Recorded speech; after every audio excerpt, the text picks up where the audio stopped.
back to my channel. I'm Jessica, and you are here because you want to see what I have been loving this week. This is my Fab 5 weekly faves. Like I said in the description box on the video that I posted last Friday, which was a Get Ready With Me, and I will go ahead and link it below as well.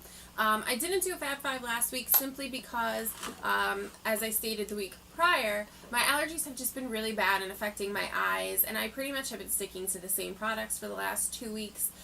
Didn't really want to deal a lot with eyeliner or heavy makeup in general because I just felt like I looked really ruddy and not bright, not dewy, not fresh, and my eyes were just severely irritated. So I didn't want to bore you guys last week and repeat the exact same things from the week prior because that would be pointless. So instead I went ahead and gave you something a little fresh, a little bit new, something I kind of haven't done before. I hope you all enjoyed it. If you haven't seen it yet, go ahead and check it out. Like I said, it will be linked below. But in the meantime, if you want to see what I have been loving this week, since I've been trying some new stuff again, then stick around. So this week is really simple, pretty cut and dry. I have 4 cosmetic items and 1 non-cosmetic item. That would be, and it might fall into the same category, but that would be vitamin E oil. It comes in a little bottle, but it's plastic, but a little bottle like this. This one's by Nature's Bounty. I believe that you can get this at Walmart or some other big stores similar to that, maybe like Target, and I don't know what they have necessarily in other states. Like I've said before, I am in Jersey. But this, like it says on the bottle, is pure enough to be taken orally. This is 30,000 units per bottle, and it's a vegetarian formula. What I use this for, I do not take it orally. I do not use it in my diet as part of the vegetables that I eat. None of that. I use this purely to help me heal because, like I've touched on before, I'm really bad at burning myself with hot styling tools for your hair. I have some issues with my hands, sometimes it twitches, and accidents happen. So I've been nursing, I don't even know if you'll be able to see it or if I even want you to see it, but there you go. I've been nursing this lovely wound this week, which is a pretty decent burn, done with the side of a flat iron, go figure. That's what 400 degrees will do to you. So I've been putting this on at night and in the morning, and I just really love this because it smells good. It absorbs really fast. I found that, and I don't mean to be gross, using Neosporin or something such as an ointment like that was kind of making the wound a little bit too moist, and it was kind of having difficulty healing because it was kind of doing 2 steps forward, 1 step back kind of thing, or vice versa, 1 step forward, 2 steps back.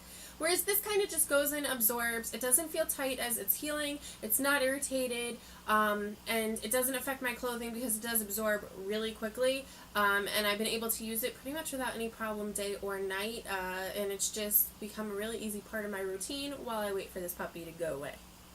That's it for non-makeup items. So the next 4 are makeup, and I will start with the one that is a fab and a fail all in one. Now this is not a new product, but it is a new formula. It is Maybelline the Falsies Big Eyes. It is the double-ended mascara. One is for your upper lashes, one is for your lower lashes. This, however, is called Rebel Black. So this is supposed to be like the blackest black. I didn't really understand from the packaging if it was supposed to have more of a wet look to it. But this is what I can tell you. I don't ever recall trying the original Falsies, which I know is still available in stores. I think this actually might be limited edition, but it doesn't really say, so I don't really know. I kind of bought this because I see a lot of people speak highly of the lower lash set, and I like the separation that it gave for the upper lash, and my Telescopic by L'Oreal is done for the time being, so I thought let me try this in between.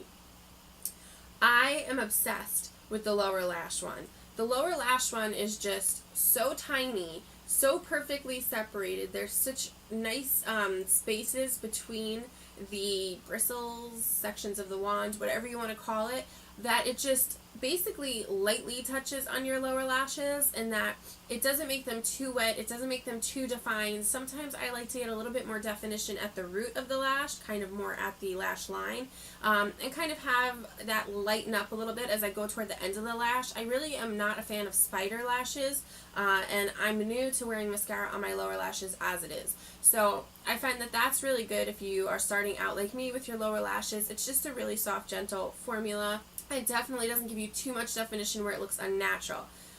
Adversely, I hate the upper lashes. The formula is fantastic. The formula is definitely not too wet, definitely not too sticky, as Goldilocks would say. It is just right. But this brush has the weirdest shape. It's like spiral flat. I don't even know if you'll be able to see it. I poke myself in the eye with this on a daily basis. I'm one of those that definitely starts from the root, wiggles, and works my way out. And every time I try and start from the root and get my little wiggle on, I poke myself in the eye or I tear up at some point. And I just have difficulty with the brush getting the kind of separation that I want while still maintaining volume and fullness. This makes them a little bit too defined, and I really haven't found a way around that yet, and I really don't blame the formula, I blame the brush. So it's a fab on one end and a fail on the other. And then something that has become a part of my daily makeup routine that I've just been taking for granted is the Tarte Park Avenue Princess Amazonian Clay Bronzer. I forget how I got this, but it came in like a little sample thing. It's a decent amount, except when you scrape your finger through it. I've seen this multiple times at stores. I never really was interested in it because it seems to have almost a frost to it, which it does. It has like small particles, I'll say almost of glitter, but you don't feel them, and it just kind of gives a sheen to the color. It doesn't really give a frost at all. It's just a really nice, for me, it comes out neutral tone. So it's just a really nice neutral tone that warms up my skin. It's not too orange, it's definitely not too cool. And I've been using it with my NYX Taupe blush, which I use as a contour, which is really like purpley gray almost. And then this warms it up. So the two of them together give me a really nice neutral yet warmed up appearance without being too unnatural. And especially now that we're coming into fall and we'll be coming into winter, it's not one of those overly done summer bronzes. So I'm absolutely loving this.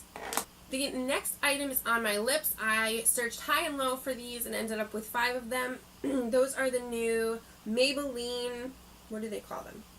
They're the Maybelline Creamy Mattes, I think is the name of the formula. They're the new lipsticks that came out in the matte looking little caps. They're kind of like plum, but they have a matte look to them. So they have, I believe, 10.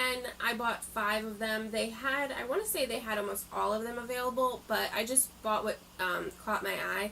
The reason why I'm showing this color is this one has definitely gotten the most use so far. This is Lust for Blush, but this is like a cool mauve. It's definitely not too cool. It's really natural. It's just a really nice, I think really professional color. It's kind of understated, but definitely gives a little bit pizzazz to my whole face. Gives me a nice kind of overall healthy rosy appearance. These are definitely creamy. They're definitely matte, almost like a satin to me because they don't have like that dry, crispy, crumbly matte look.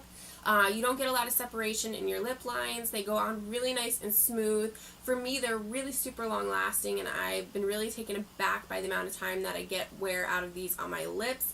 And even so, when they wear off, I'm kind of left almost with a little bit of a stain, so it's easier to reapply. And I found that as I reapply throughout the day, I still don't get like those little crumbly bits of the dryness on my lips. So I will be doing probably a swatch video on these in the future. I know there's a lot of them out there, so I don't want to overdo it if you guys have seen them from somebody else. So give this video a thumbs up if you are interested in getting some more details on the Maybelline Creamy Matte lipstick colors and getting swatches on the rest that I own.